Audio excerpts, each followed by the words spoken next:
Danebua, conversaciones con creadores. Te doy la bienvenida al podcast donde nos adentramos en la espesura de la creatividad de los artesanos y artesanas gallegas. Una conversación a fuego lento, sin prisas, profundizando en el arte, la artesanía y la cultura de quienes dedican su vida a la creación artesanal. Soy María Gómez Domínguez, especialista en comunicación y marketing cultural, y aquí comienza un nuevo viaje hacia la inspiración. Hoy con Velategui Regueiro, creadores textiles.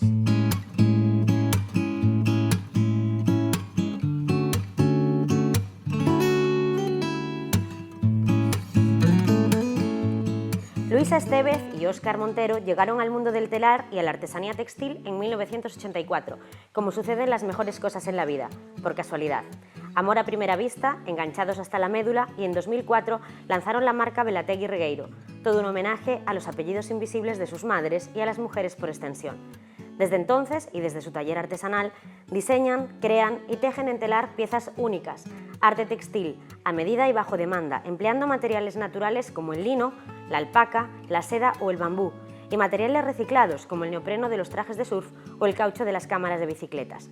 Representantes de Galicia en ferias internacionales y con un recorrido dilatado e intenso a partes iguales, Luisa y Óscar nos invitan a perdernos entre hilos y telares en esta nueva conversación del podcast Danebua. Bienvenidos, Luisa, Óscar. Hola. Estamos felices de teneros aquí y admito con un respeto brutal porque bueno, tenéis una trayectoria y sois historia de la artesanía y de la experiencia en Galicia, y teneros aquí sentados en el taller nos hace muchísima ilusión. Bienvenidos, de verdad. Muchas gracias. Da un poco de vergüenza que oír esas palabras. Sí, suena fuerte. Realmente el día a día es estar sentado en el taller y pensar en el momento, y entonces eso que dices, bueno, es bonito, pero me suena a otros. ¿Te parece que estoy hablando de otros? Me parece que sí, que no. Bueno, pero ahí están, los años están ahí. Sí, los años sí, están ahí. Es que pasan. Sí. Parece que no, pero pasan, sí, ¿no? Pasan. Y me gusta empezar porque bueno, que nos hemos adentrado un poquito, como digo, en vuestro mundo, en este editorial inicial. Me gusta preguntaros a vosotros. ¿Quién es Luisa y Óscar? ¿Quién es Velategui Regueiro? ¿Cómo lo contáis? Pues pocas veces lo contamos, ¿no? O sea, para mí Velategui Regueiro somos nosotros dos. Es como hacer un cóctel. Metes los ingredientes, metes a Luisa, a Óscar y los agitas y sale Velategui Regueiro, ¿no? Es algo así. No sabría explicarlo de otra manera, ¿no? Es algo sobrevenido, digamos. Desde siempre intentamos hacer todo lo que podemos juntos y, bueno, en una conversación salió la frase de sería fantástico ser capaz de tejer la tela con que te vistes, y hasta hoy. Hasta hoy. Sí. Eso sí. Lo desencadenó todo. Tremendo. Porque lleváis juntos 42 años. Sí. Y juntos a todos los niveles, al final. Porque... Sí, a todos, somos socios de vida y de ocio y de negocio. Sí. Vale, entraremos en eso porque va a salir a lo largo de la conversación, como digo, pero ya nos contaréis cómo se hace, porque ¿dónde está el secreto de todos esos años? Y además de ese, yo diría equilibrio, porque yo cuando os veo me transmitís ese equilibrio y esa conjunción casi, no sé, que parece, es natural porque por lo que os conozco es natural, pero parece hasta medida, hasta diseñada. ¿Cómo se hace? Nada, yo no lo sé, no sé la fórmula. Es el día a día. Es el día a día, el respeto básico, ¿no?, que nos tenemos, el cariño, el amor. Y tomar las cosas como vienen, ¿no? Y sí, tomar las cosas como vienen, sí. Me encanta. Y decíamos que Velategui Regueiro como tal tiene su historia propia, ¿no? Me parece precioso que hayáis querido hacer ese homenaje, pero bueno, contádmelo un poco de vuestra voz. Pues, ¿de dónde viene el nombre y un poco por qué Velategui Regueiro? Bueno, hubo un momento en que tuvimos que decidir qué nombre le poníamos al proyecto y barajamos muchas cosas, pero buscando o ya sin buscar, ¿no?, el reflejo de lo que las mujeres han supuesto en generaciones como las nuestras, ¿no?, que han sido la presencia constante. Entonces, pues el segundo apellido de su madre, el segundo de la mía, que nosotros lo sabemos, lo recordamos, nuestras hijas, si no fuera por esto, no lo recordarían, y que representan, o nosotros queremos ver en ello, lo que ellas han dejado en nosotros. Y además, cuando hicimos el logo, un amigo nuestro, José María Torné, que se dedicaba al diseño, y, nos dijo, si vosotros en lo que vais a hacer ponéis los apellidos, estáis cargándoos de responsabilidad. Con esos apellidos no os vais a poder permitir hacer, yo qué sé, cualquier cosa que no esté en línea de ellos, ¿no? Porque al fin y al cabo eres como su representante, ¿no? Dices, pues yo llevo los apellidos de mi madre, de su madre y... Una responsabilidad, y ¿no? dijimos, Todavía pues mayor. mira, añadida. sí, nos gusta, está bien.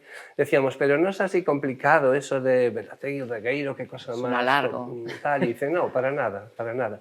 Y mi segundo apellido es la saga Pasteur. Todos los días, todos los años en el colegio, principio de curso, a salir a la pizarra y a poner el nombre allí. Que a ellos les haría muchísima gracia y a mí me tiraba de un pie tener que salir la saga Pasteur y de dónde viene y qué es. Pues con Belategui Regueiro un poco lo mismo, ¿no? Y luego otros tenemos apellidos como Gómez Domínguez, vaya por súper Dios, bien. vamos a hacer. Esther Rodríguez, que es mucho más local. Y no tan mal, oye. Bueno, antes de meternos a profundidad a esta conversación, como decimos, a fuego lento, siempre me gusta aquí en estos primeros minutos de la entrevista, si podéis poner, pues no sé, dejar algo de miel en los labios, algo en lo que estéis trabajando, que está a punto de salir, que no hayáis contado todavía, que sea como un poco exclusiva, que vayamos a hablar de esto en algún momento de la entrevista, pero que sea algo que os tiene ahí emocionados ahora. Bueno, tenemos varias cositas que siempre hablar del proyecto te da un poco de reparo porque dices, a ver si lo gafo, ¿no? Sí, si no ha cuajado. Sí, tenemos para un diseñador, estamos haciendo unas piezas que creo que van a salir muy bonitas. Sí. Y en mayo tenemos una presentación en Madrid. Sí. Y bueno, de aquí a allí ahora van a empezar a salir también un montón de cosas, así que me acuerdo, ¿no? Sí. Sí, ¿no? No tienes la agenda ahí. No la tengo... Claro. Bueno, pero bien, hay un montón de cosas encima de la mesa y sobre todo, pues eso, que os veo ilusionados y con ganas de todo lo que está... Siempre. Vale, pues vamos al principio. A mí me gusta rememorarnos y hacer ese viaje en el tiempo. Hablábamos de que os acercasteis, empezasteis a formaros y a aprender sobre el telar en el 1984. Y a mí me gustaría que me contarais cómo fueron un poco esos primeros pasos, esas primeras sensaciones de... Bueno, aparte de esa conversación que ya decías, Luisa, que ya era una buena premonición de lo que iba a venir. Pues, ¿qué sensaciones teníais en ese momento? Para empezar, bueno, siguiendo esa conversación, yo siempre dejo ir las ideas de Óscar. Óscar siempre aparece con ideas. Estoy pensando en... Y yo digo, sí. Y entonces, como dándole tiempo, a ver si la idea cuaja o no cuaja. Pero él luego va trabajándose las cosas y buscó quien nos enseñara, porque el textil aquí no está arreglado, no tienes un acceso a una formación si no dependes de la generosidad de un artesano que te enseñe y de tu interés en buscar quien te lo enseñe. Y buscamos, sobre todo él, quien nos enseñara. Nos metimos pues, en el típico taller de empezar a tejer y nos decía...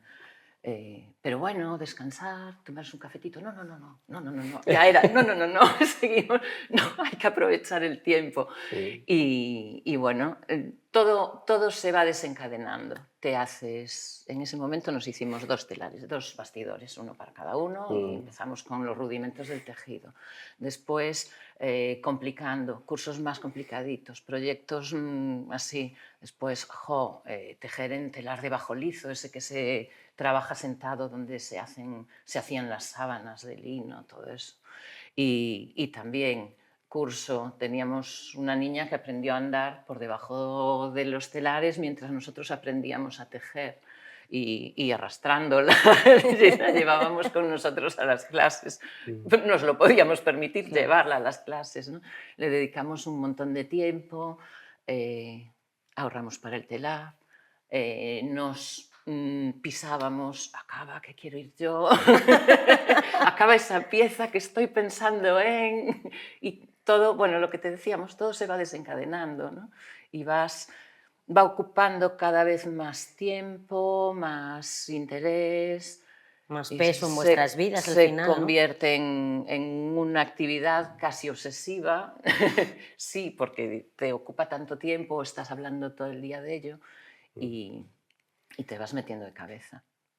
Y además de la mano, porque al final, pues a veces te llega una pasión de este tipo, ¿no? Como la estás contando, Luisa, y es, jolín, ya es extraordinario, pero que además os atrapara de esa manera los dos y que pudierais hacerlo juntos desde el principio, a mí me parece extraordinario, no sé. Y me parece que es clave de dónde estáis ahora, ¿no? Lo que decías, de que se fue dando de la mano. Sí, es que el mundo del tejido y del textil es muy amplio. Y adictivo. Bueno, sí, totalmente adictivo.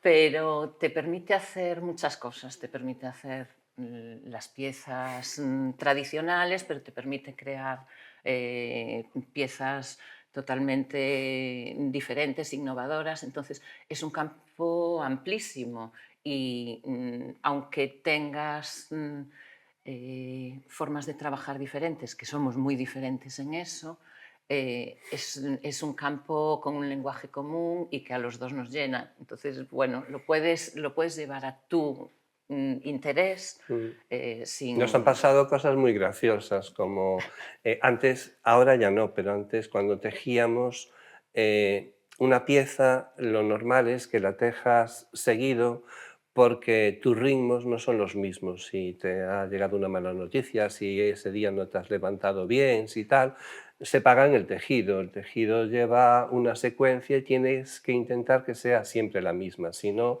ves... Y antes teníamos ese ritmo muy pillado, de forma que si yo lo dejaba a medias, ella podía seguirlo al revés. Y no se notaba el cambio de mano. Y alguna vez que ella tenía que ser tal, me decía el orden del pedaleo, ¿no? Me decía, pues mira, este que estamos haciendo, tal, tal, y tumba. Entonces me ponía a tejer y cuando ella llegaba decía, ¿y esto qué es? Porque yo soy como zurdo, falso zurdo, y entonces lo que ella me decía lo interpretaba por otro lado, y salió una pieza estupendísima que le llamamos Confu, de confusión. Y decimos, ¡guau! Y esas cosas ocurren, son muy divertidas Nos pasan mucho. Y te hace ver que realmente tienes ahí un camino inmenso para aprender, para investigar, y es muy divertido, la verdad. O a nosotros nos hace mucha gracia porque somos medio tontos. Pero, No, pero tenéis bueno, la no sé. sensibilidad para verlo. Yo estaba Sí. escuchándote y aparte que me parece súper curioso porque, bueno, vaya por delante que estoy haciendo un máster en textil con vosotros hoy, tengo esa suerte. Al final se trata de mirar, de saber mirar también las situaciones y de sacarle, bueno, encontrar el arte, ¿no? En Sí, ellas. empezar, lo decía Luisa, ¿no? Que empezamos haciendo iniciación al textil en Alto Lizo y tenemos el muestrario, que nosotros le llamamos mostruario, y lo tenemos en el taller y lo tenemos muy presente porque es muy importante saber de dónde has partido y cuáles son tus errores y darte cuenta de que cuando tú pensabas que era súper guay no llegabas ni a chachi, ¿no? Y que estás en esa línea, ¿no? Que no... Y en esa evolución y en ese aprendizaje constante. Claro. Y avanzando un poquito más en la historia, si tuvierais que rescatar algún momento, algún proyecto, algo que os recuerde y que os enorgullezca muchísimo de poder haber participado o poder haberlo hecho, ¿qué os viene a la cabeza? ¿Qué proyecto, qué encargo, qué piezas?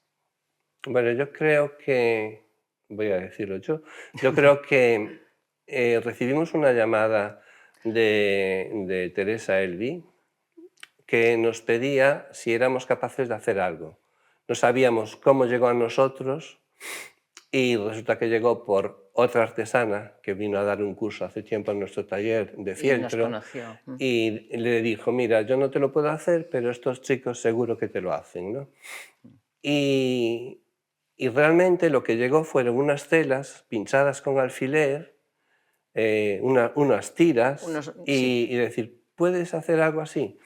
Y aquí la señora Luisa se rompió la cabeza y estuvo haciendo y deshaciendo, y al final utilizó 2 telares e hizo esa tela que es impresionante. Entonces, para mí, chapó para mi chica, porque eso es súper difícil, y tienes que entender de tejido para ver lo complicado que es eso. Realmente son como 2 tejidos, uno es invisible, que soporta al otro y que se lo puede poner en una modelo y pasear dando brincos por una pasarela y aquello no se mueve, ¿no? En este caso, el primer pedido que nos hicieron, porque es alta costura y tal, y siempre buscan algo diferente, era un tejido con cintas de terciopelo, rafia y cadenas metálicas, y que fuese confeccionable.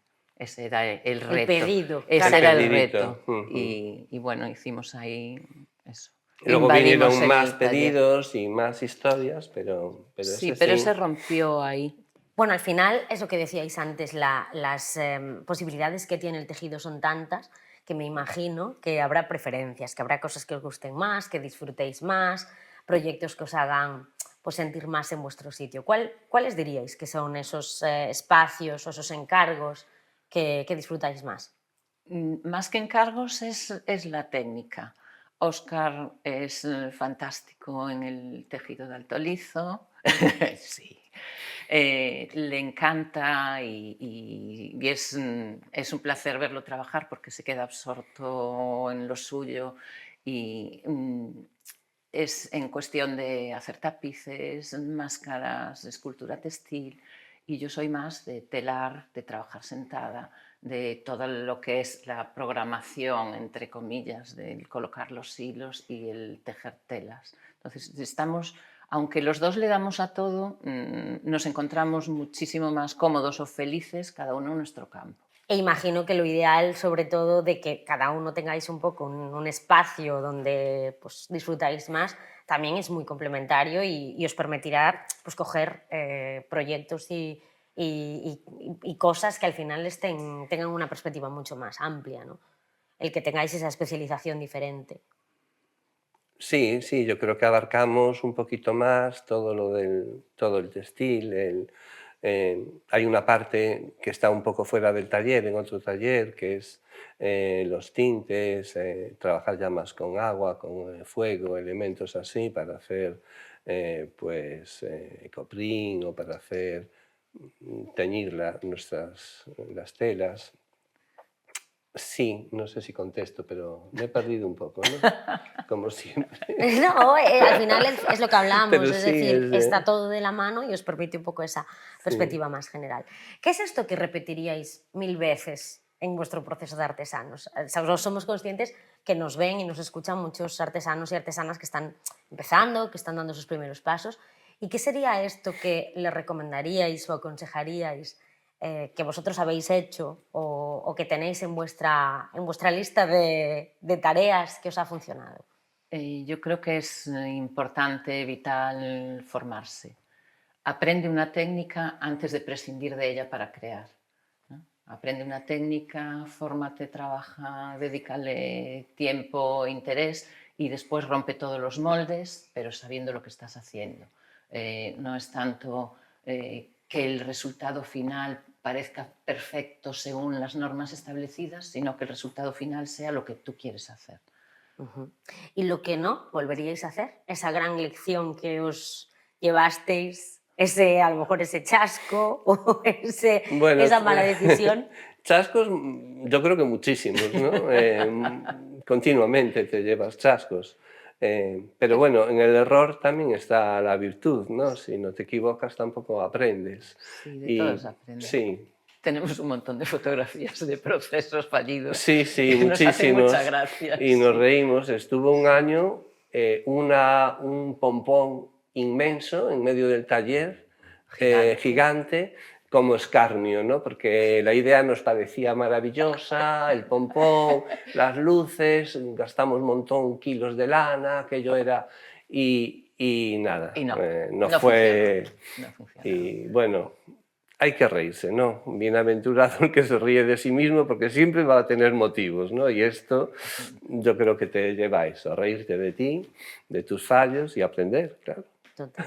¿Y la inspiración de dónde viene, chicos? Porque al final siempre estáis creando y me imagino que os pillará la mayoría de las veces trabajando y en el taller, pero ¿hay algo que, o algunos recursos, o algo que utilicéis o que disfrutéis precisamente para alimentar la inspiración? Aquí somos distintos, la verdad que, bueno, cuando nos levantamos y preparamos el desayuno y tal, ya estamos hablando de, bueno, dónde lo dejaste, qué hiciste, todo eso, pero en mi caso en concreto, yo voy pensando en algo, a lo mejor es algo que he leído, o, bueno, cualquier cosa, y eso, pues, no sé, me da una inspiración. Por ejemplo, en este tapiz rojo, pues había leído una frase que me había gustado mucho de Joseph Albert, el marido de Annie Albert, que daba clase en la universidad y que el primer día de clase les pedía a los alumnos que les trajeran de casa algo de color rojo. Entonces, claro, era un profesor como que súper guay y tal, todo el mundo traía, y la lección era que no había un rojo, que tu rojo no es mi rojo y que la belleza está en los ojos del espectador y que el color es un fracaso total, ¿no?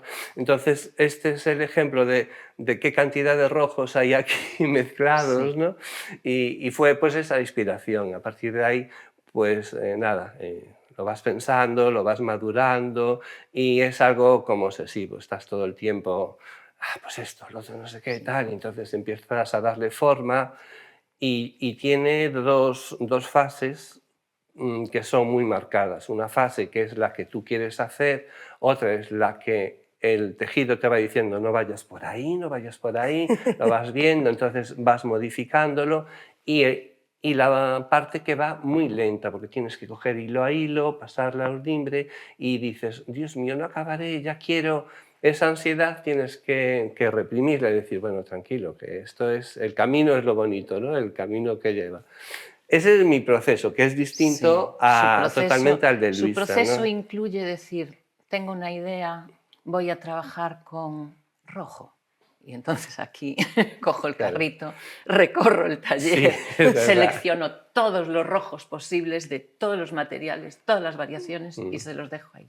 Y siempre digo, ¿y cómo va a ser? ¿Cuál es la idea? Está todo aquí, ya se irá Hago viendo. esquejes y Y, tal, uf, pero... Y Luisa es todo lo contrario, ¿no? sí. Ella el proyecto lo estructura muy bien, sabe perfectamente cómo lo va a hacer. El trabajo en el telar de bajo lizo requiere una preparación previa. Tienes que tomar decisiones antes de sentarte a tejer. Tú vas a decidir cuántos metros vas a tejer, cuántos centímetros de ancho, cuántos hilos por centímetro, qué material y qué color va a ir en la urdimbre, cómo vas a enhebrar esos hilos para poder hacer un dibujo en la tela u otro, el grosor, la textura. Todo eso tienes que preverlo antes. Cuando tienes todo eso preparado, que son muchas horas, y te sientas a tejer, ya es la ejecución de todo lo que tú has decidido. Tienes posibilidad de variación, pero muchísimo más reducida que con el alto lizo. Y es una dinámica que cuando tú te pones a tejer, como ya está todo hecho, trabajas como en dos planos. Estoy haciendo esto y la cabeza empieza a fluir. Y dices, ¿y lo próximo? ¿Y si? ¿Cómo quedaría esto? Y entonces Óscar pasa desde su bastidor a otra esquina, a cambiar la música o a tal, y dice, uy, ahí quedaba genial, no sé qué, y ¡pum!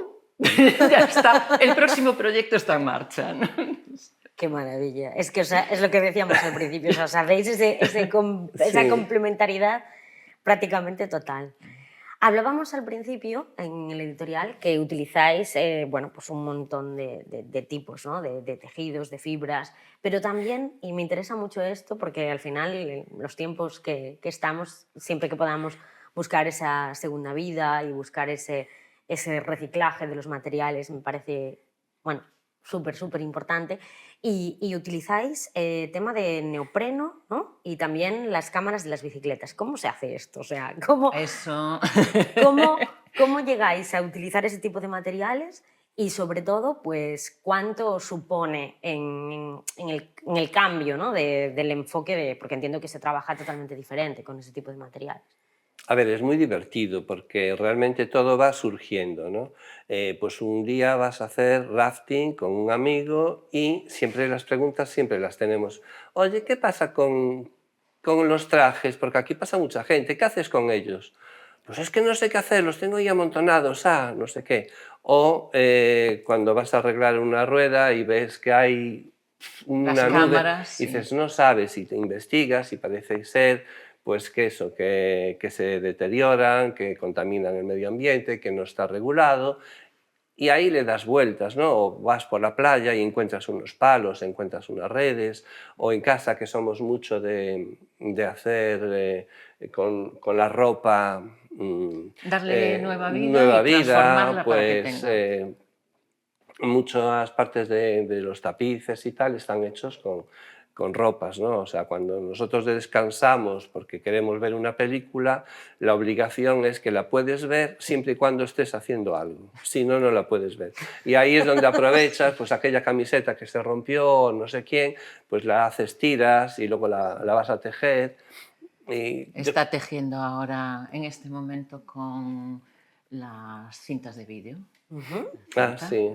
Le da un brillo Y queda impresionante. muy chula. Sí. Realmente no es la cinta de vídeo, es el cartero de Neruda.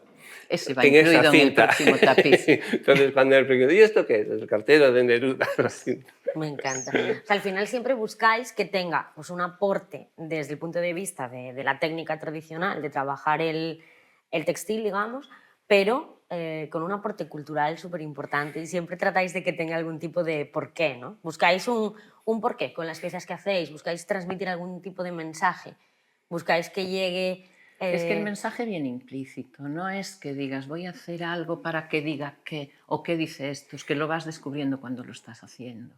No es programar un trabajo para que comunique, ¿no? Ni es decir, oh, hice esto, ¿qué me puedo inventar alrededor? Es que el mensaje viene implícito es en el proceso de trabajo. Tú estás trabajando y te está diciendo, el material te está diciendo cosas y lo estás llevando a ello. Y respecto a las segundas vidas y al trabajo con materiales diferentes, nosotros más que reciclaje pensamos que es un reaprovechamiento y no está tan alejado de lo que era el tejido en las casas tradicionales, que se tejía con los mejores linos, con los medios, con las estopas y con los restos que había. Los restos que tenemos ahora son otros, pero no es tan diferente. Y nosotros, pues para incorporar al telar cámaras de bicicleta, lo que hacemos, aparte de buscarlas, lavarlas, cortarlas, es pequeñas variaciones en la forma del tejido tradicional para poder incorporar unos volúmenes diferentes, unos materiales diferentes, pero no es algo que te estés inventando, todo está relacionado. Y está conectado con eso que decías, ¿no? De controlar la técnica a tope y ahora y saber qué modificaciones tengo que hacer para poder llegar a esto. Eso es. ¿Cuál sería vuestra parte favorita? Y ya la planteo para los dos porque igual no es la misma, claro. Vuestra parte favorita de todo el proceso creativo, de todo el proceso de desarrollo. Si os tenéis que quedar con una parte. Pues para mí es cuando me siento a tejer, es como el que abre la puerta de un armario y aparece en un paisaje maravilloso, ¿no? Es esa sensación de decir, bueno, pues ahora estoy yo conmigo mismo y me ayuda a pensar, me ayuda, no sé, para mí es como muy relajante, es algo como muy personal, no sé decirlo. Ese es un momento que lo busco, que me gusta, que disfruto mucho con él. Para mí es ese momento. ¿Para ti? Sí. Para mí son dos. La fase de la investigación previa y luego nos saltamos todas las horas de trabajo monótono que hay que hacer. Y sentarte a tejer y ver que va saliendo como tú querías. Eso es fantástico. Ver que la tela crece tal como tú buscabas. Eso es... Nos podemos pasar horas. Y de hecho la dinámica del taller es él en su puesto de trabajo, yo en el mío, y de repente dices, no sé qué hora será. Bueno, cuando él pare, paro yo. Y él está en el mismo proceso y a lo mejor ese día comemos a las 5 de la tarde, porque la dinámica fluía sola, ¿no?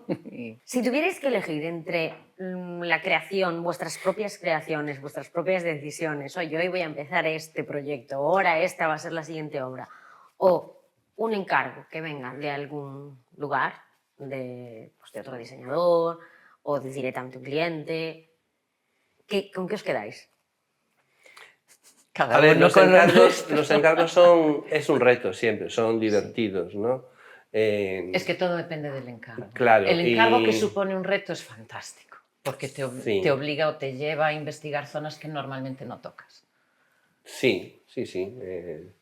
No sé, me viene a la memoria pues Julia Huete, cuando empezamos a trabajar con ella,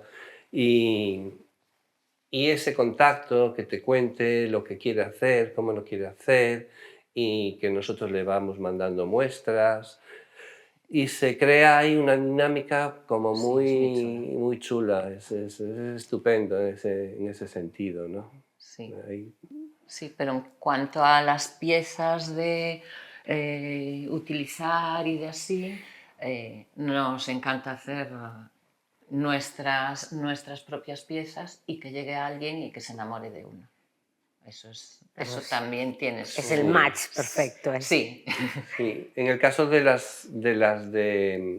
los tapices, no es así. Yo muchas veces tengo la sensación de que estoy tejiendo, o sea, sí que es que lo hago para mí, no para vender, porque sé que además es que me gusta hacer piezas enormes, que la gente sí, aunque le guste, diga, ¿y qué hago yo con esto? ¿Dónde lo meto? ¿no? Pero que no lo hago para la gente, entonces están en casa, tal.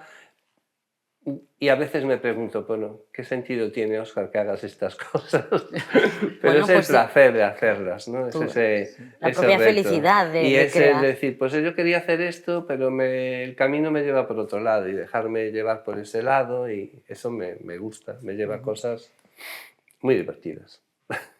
Me encanta porque, Óscar, la mayoría de las cosas te divierten y te hacen feliz, y eso es, de verdad, o sea, es una lección, ya me la tengo anotado, clarísimo. Vamos a entrar en un bloque que ya es, marca de la casa del podcast, que son las dualidades.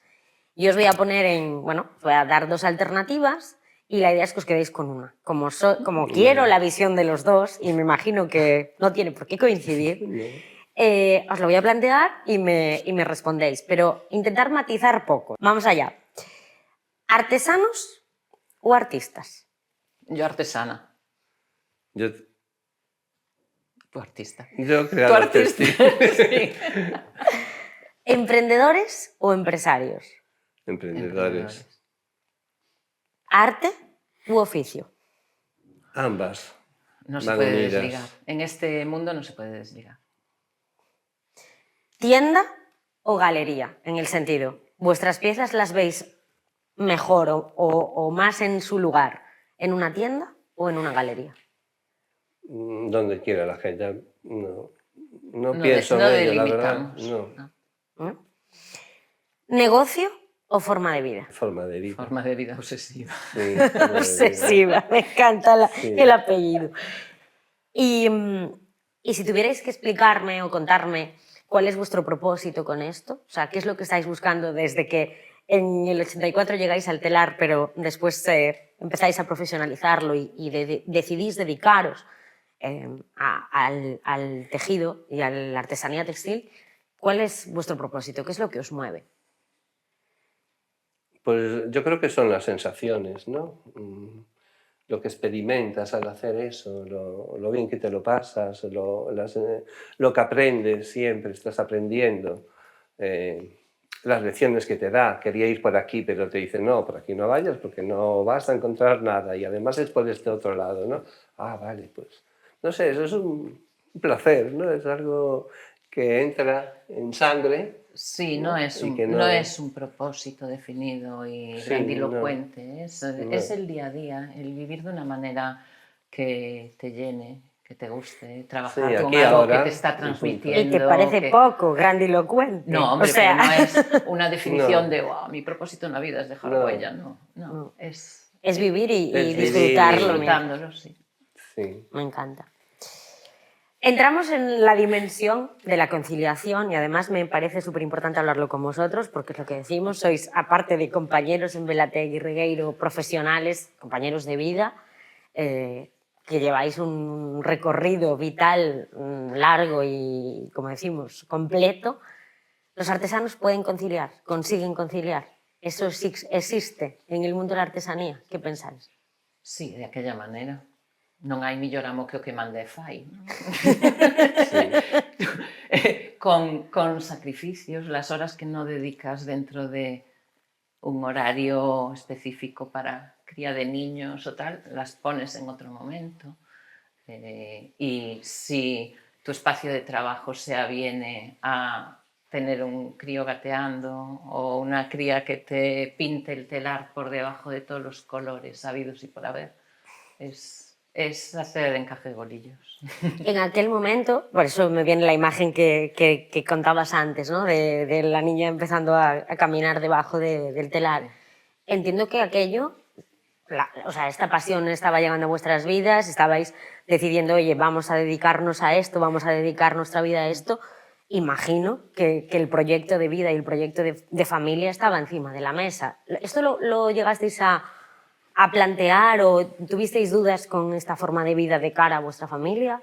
¿O es algo que lo mismo, fue de manera natural? Yo creo que fue casi, sí, de Sí. manera natural. Me parece a mí que Sí. va surgiendo, vas entrando en esa dinámica, te va gustando, vas viendo cosas, bueno, que Sí, te gustan, las vacaciones de Navidad Sí. de nuestras hijas eran en las ciudades a las que íbamos de feria, ¿no? Uno en En el las ferias stand aprendes y otro mucho, sí. haciendo turismo relajado, digamos, con ellas. Sí, va incorporado a la vida, ¿no? No fue algo que en ningún momento os tirara para atrás, me refiero. Muchas veces hablándolo con artesanos y en esas entrevistas es como, no sé si es el momento de tener familia o no, sino que vosotros lo entendisteis como que, o sea, que podía formar perfectamente parte de vuestro proyecto y de vuestra vida, ¿no? Es que tú le dejas el espacio que le quieras dejar o que le puedas dejar y lo vas adecuando. Hubo momentos de mayor intensidad de hijas y momentos de mayor intensidad de trabajo, ¿no? Todo lo tienes que ir compensando. Sí.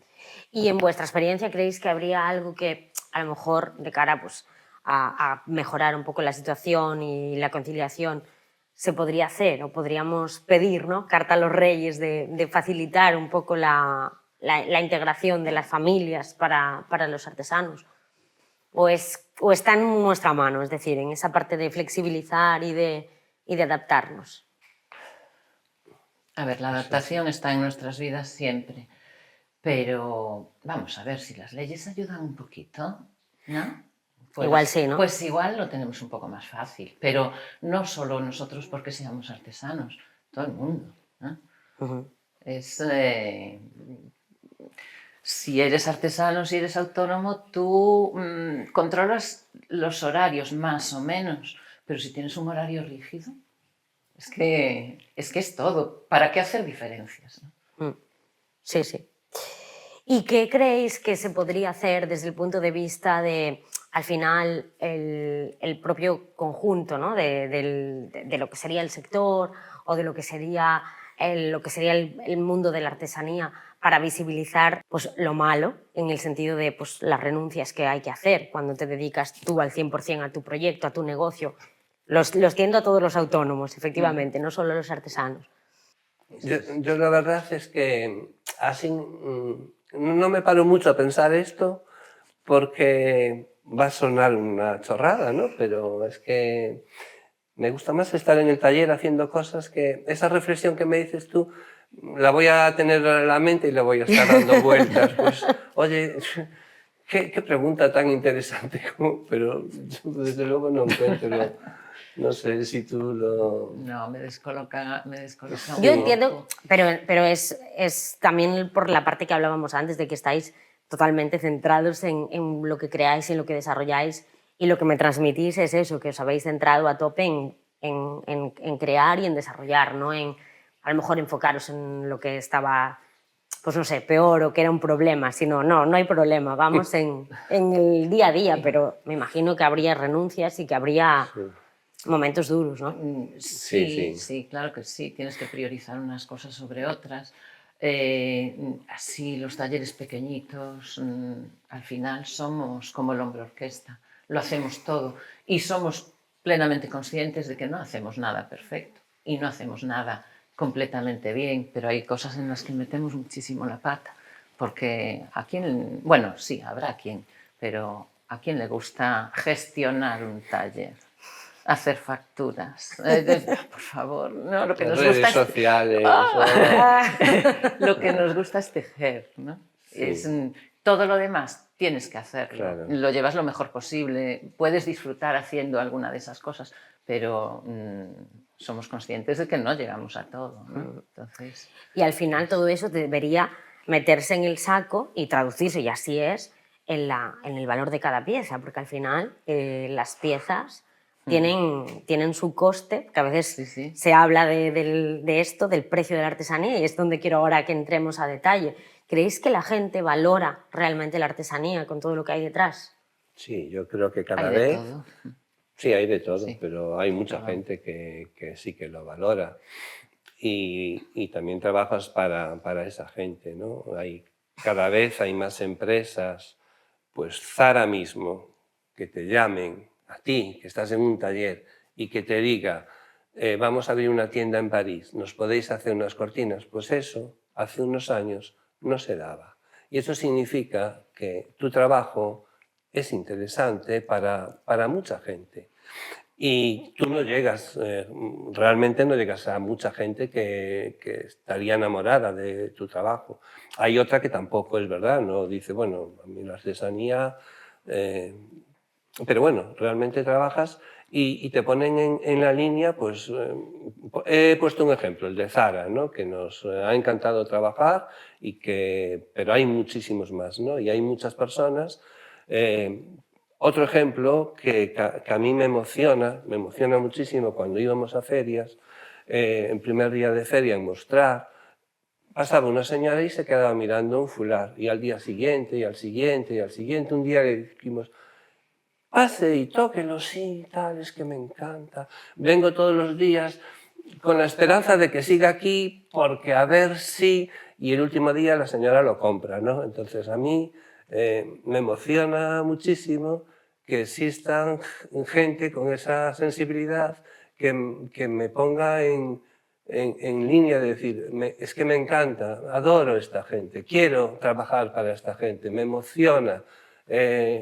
Muchísimo más que cualquier otro logro. Has estado en la exposición, es estupendo estar en no sé dónde, pero realmente ese contacto humano, esa persona que al final es capaz de decirte, estoy afruñando ahí y me lo llevo, y que se lo lleve, no sé, me emociona muchísimo. Eso es lo que yo ¿Cómo, le doy valor.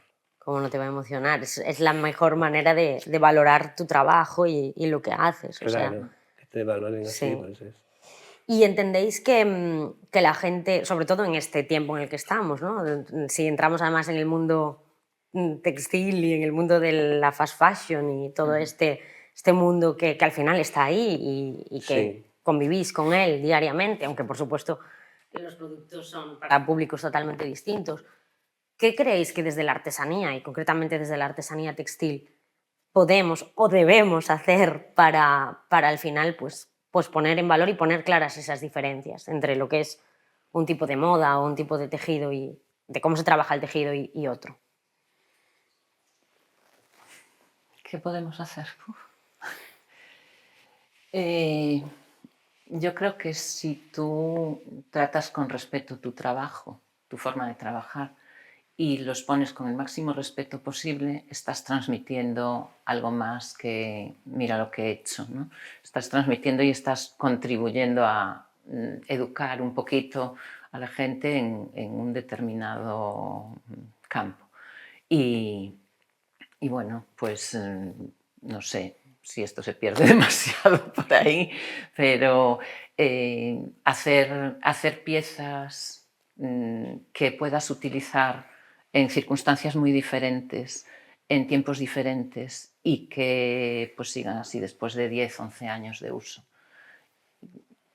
Ese sí es un objetivo. Ese sí es un propósito, ¿no? Sí está vinculado a vuestro trabajo, sí. al 100%.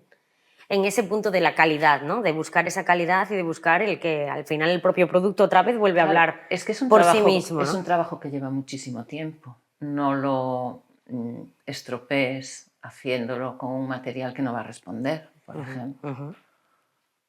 Y en cuanto al precio, que es el temazo, es decir, vosotros en el tiempo que lleváis, me imagino que esto es algo que habéis estudiado, decidido, siempre es una locura, es algo que, ya digo, en estas conversaciones que estamos teniendo siempre es como, Dios, no hablemos de eso, o sí, vamos a hablar de eso. ¿Cómo se pone el precio a tu trabajo y cómo se hace que efectivamente la gente entienda que el valor que está conteniendo ese precio? Es dificilísimo. Sí, es muy difícil. Es dificilísimo, porque no es cuantificable objetivamente, no es solo, poner un precio no es solo contar horas y gramos de material. Claro.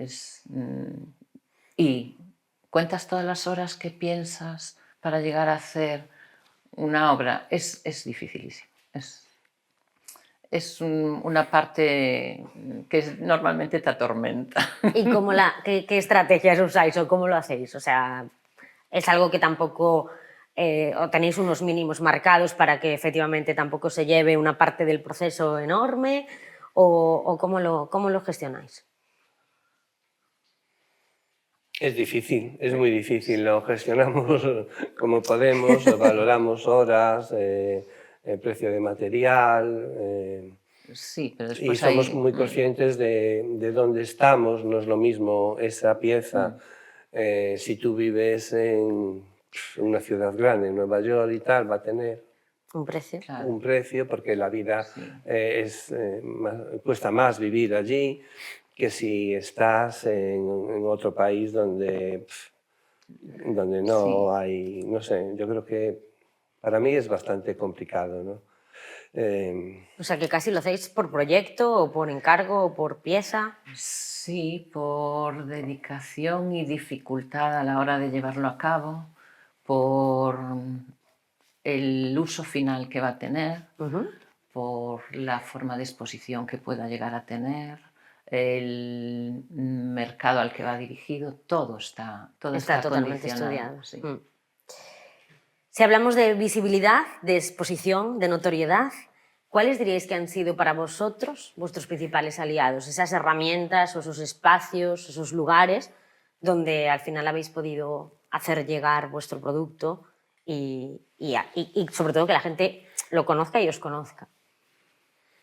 Bueno, nosotros empezamos en ferias y las ferias es una escuela de aprendizaje porque ya sales del taller, tienes que luchar por estar de una manera determinada, por no tejer, que es lo que te gusta, por atender a la gente, ahí hay un feedback, la gente te dice muchísimas cosas de muchas maneras y es donde tú aprendes, ¿no?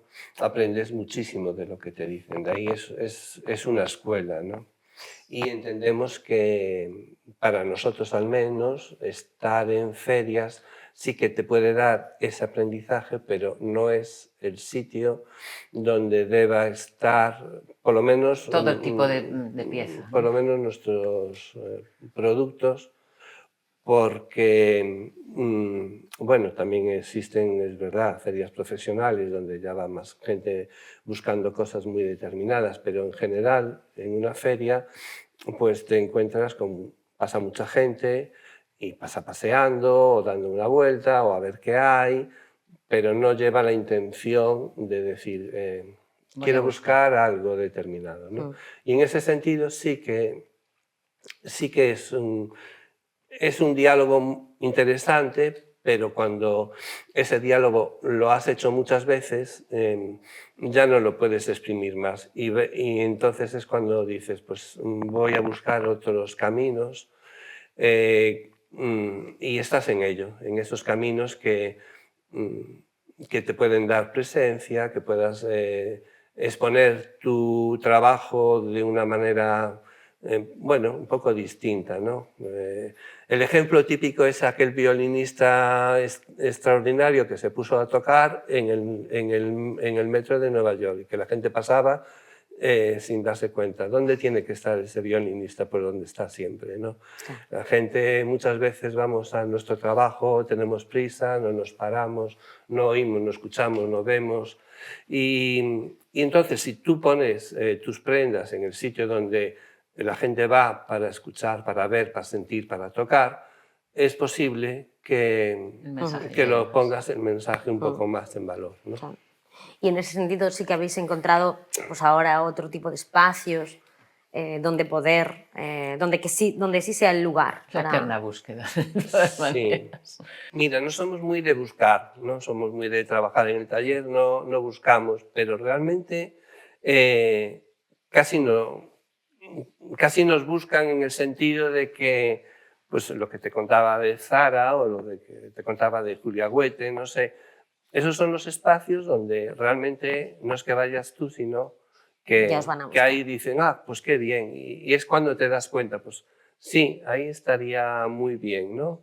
O surgen colaboraciones que te enriquecen muchísimo, ¿no? Y que no las buscabas, porque realmente no sé por qué nuestro carácter es no buscar, y es un error por nuestra parte, porque sí que es verdad que si llamas a muchas puertas, alguna te va a abrir, pero como nosotros estamos felices, happy en el tal, pero lo que decía de las colaboraciones, que a lo mejor me estoy yendo por los cerros de Úbeda. Te iba a preguntar por ellas, Óscar, así vale. que cuéntame alguna colaboración que hayáis hecho, pues a lo mejor reciente o no, pero que hayáis disfrutado sobre todo. Pues y mira, que el resultado...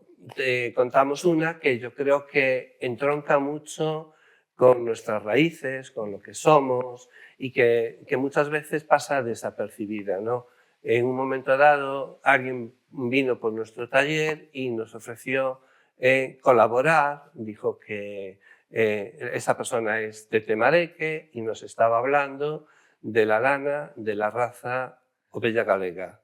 Y nos contaba que es una oveja que está en peligro de extinción y que hay un ganadero que lleva una forma de vida, las trata de una manera determinada, etc. Y nos contaba el respeto al trasquilar la lana y empiezas a entrar en un mundo que realmente es esa puerta que abres y que alguien entró y te va contando estas historias que son estupendas y empiezas a decir, bueno, pues voy a hacer con esta oveja, ¿qué puedo hacer? Y tienes una persona que te hila la lana o... Con la que puedes hablar y decirle, es que mi próximo proyecto quiero que sea así, y entonces te dice, pues para eso podemos hilarla de esta manera y te va metiendo en un mundo y es un, vamos... De ida y vuelta total y de construir directamente con el proveedor al final. Efectivamente, o es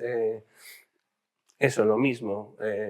Una alpaca, esas granjas donde van los niños a ver los animales, pues una alpaca que se llama chop y que la esquilan y con la lana haces un fular, ¿no? La historia así contada pues es muy bonita porque la persona que lleve ese fular sabe de dónde viene, sabe cómo ha vivido ese animal. Cómo ha vivido y no sé, a mí me parece que se cierra un círculo como muy interesante. Vuelve a estar todo y como estás siempre tirando del hilo y dices, pues mira, es que resulta que la lana está considerada un residuo ganadero. anda, ¿y qué pasa? ¿Y qué hacen los ganaderos con esa lana? ¿Y ¿Y qué puedo hacer yo? qué puedo hacer yo?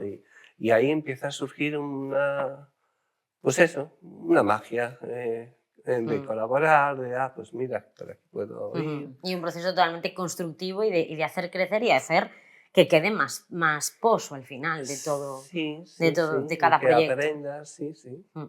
Y otras herramientas, por ejemplo, en el tema digital. ¿Para vosotros eso ha sido útil? ¿No? ¿Es algo que exploráis? Que antes me pareció que Óscar decía, uy, las redes sociales. Sí. Esto, ¿qué opinión tenéis como herramientas para vosotros y para el resto de artesanos? Es el escaparate de hoy. Hay que estar, tiene que vérsete, es la forma de enseñar lo que haces, pero Sin obsesionarse. sí, sabemos que no somos muy duchos en ello y así nos va, pero también sabemos, es dificilísimo transmitir texturas, movimiento, caída, temperaturas de materiales, es dificilísimo. Entonces, hacemos lo que podemos, ¿verdad? Con lo que tenemos, hacemos lo que podemos. ¿Cómo veis el futuro de la artesanía, chicos? ¿Cómo veis pues la artesanía gallega o la artesanía española en el mundo, en el tiempo, en 10 años vista? Brillante, brillante. Va a ser, está siendo y va a ser aún más espectacular. Creo que se empieza a poner en valor el trabajo de la gente que está metida en aquel curruncho tal, se está poniendo en valor. En Galicia es aún más espectacular, hay muchísima gente de mucho nivel y se están dando cuenta de ello. La gente que tiene medios, las empresas, están empezando a mirar y a ponerlos en valor. Porque hasta hace poco, cuando trabajabas por una empresa top, tú tenías que firmar unos contratos de juro por Snoopy, no decir nunca jamás que yo hice esto, y luego lo ves en el mercado, etc. Y ahora estos se sienten orgullosos de decir, pues he trabajado con este hombre, con esta mujer, y he hecho eso. Y ese cambio es muy interesante, es lo que tiene que ser de entrada, y por eso dije al principio así todo, ¡wow! ¡Brillante! Porque sí que lo creo realmente. Creo sí, que... porque además eso contribuye a aumentar la conciencia o la educación respecto a la artesanía. Parece mentira, ¿no? Pero sí, contribuye. ¿Y cuál es el próximo proyecto de Velategui Regueiro? El próximo futuro, el futuro próximo, ¿qué va a pasar? Algo que está a punto o que os vamos a ver con ello en próximas semanas, meses. No sé, ahí es que lo que habíamos hablado al principio, ¿no? Que hablar de proyectos, dices, no quiero hablar mucho, no vaya a agafarlo, no quiero decir, no vaya a ser. Y... Pero esto que me ha llegado a mí ahí de un pajarito, que vamos a tener un espacio, que ya tuvisteis un espacio, no queremos contar nada de eso.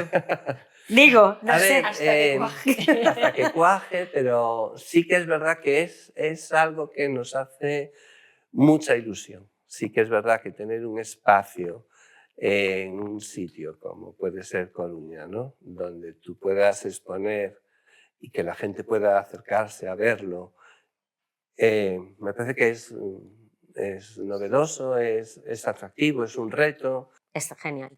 Chicos, llegamos al final, a mí se me ha pasado rapidísimo.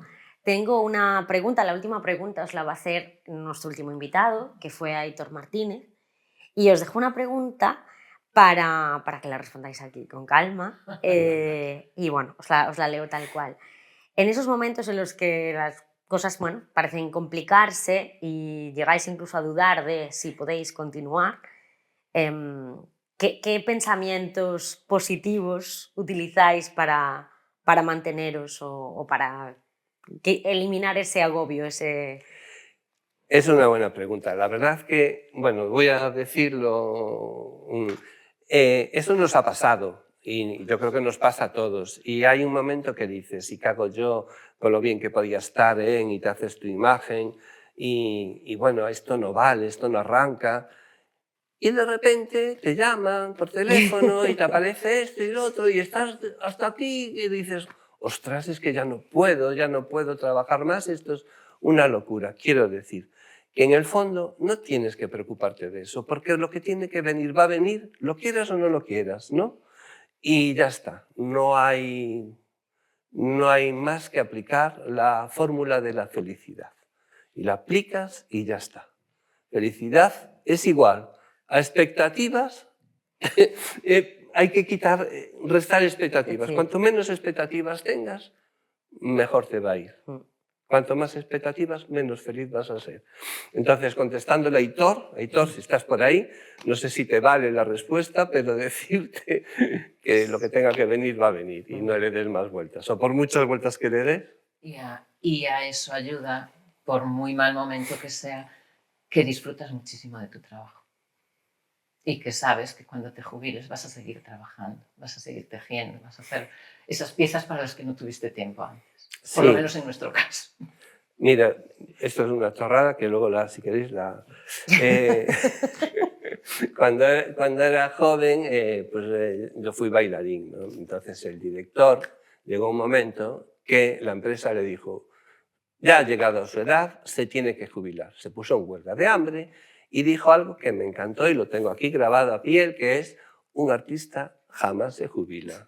Porque realmente es eso, ¿no? O sea, si tú tienes pasión por algo, lo vas a hacer o bien para ti, sobre todo para ti. Y eso es lo que te hace levantarte de la cama, es tu proyecto, ¿no? Independientemente que le gusten a 2 millones o a una persona.